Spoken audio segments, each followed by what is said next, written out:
కొద్దిగా నేనైతే ఫస్ట్ నూనె వేసాను. నూనె వేసిన తర్వాత చికెన్ వేసాను. చికెన్ వేసిన తర్వాత పసుపు వేసాను. పసుపు వేసిన తర్వాత ఉప్పు వేసాను. సరిపోయినట్టుగా టేస్ట్కి ఉప్పు వేసాను. ఉప్పు వేసిన తర్వాత కొద్దిగా బాయిల్ అయిన తర్వాత ఇప్పుడు ఆనియన్ ముక్కలు వేసాను. ఆనియన్ వేసిన తర్వాత ఇప్పుడు మనం ఇందులో టమోటాస్ కూడా వేసేద్దాం. ఇప్పుడు చక్కగా టమోటాస్, 2 గ్రీన్ మిర్చి ఇందులో ఇది వేస్తే ఇంకా చాలా టేస్టీగా ఉంటుందండి. లైక్ చేయండి, లైక్ చేయండి, లైక్ చేయండి.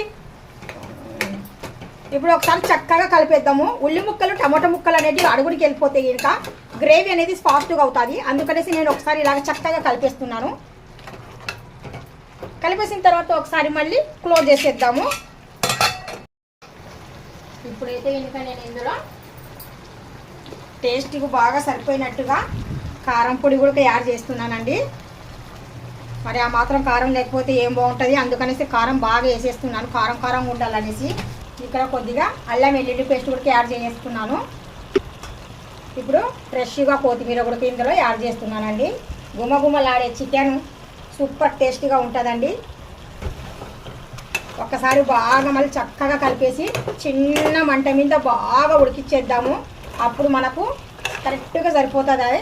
తిన్నీగా మెత్తగా అయిపోతుంది. ముక్క గుడక చాలా టేస్టీగా కమ్మగా ఉంటుంది. ఉల్లిపాయ ముక్కలు, టమోటా ముక్కలు, పచ్చిమిర్చి ముక్కలు, గరం మసాలు అన్నీ వేసాం కదా, చాలా చక్కగా టేస్టీగా ఉంటుంది. మీకు మాత్రం ఈ వీడియో నచ్చినట్టుగా అయితే లైక్ చేయండి, షేర్ చేయండి, కామెంట్ చేయండి, సబ్స్క్రైబ్ చేసేయాలండి. అల్లా హాఫీజ్.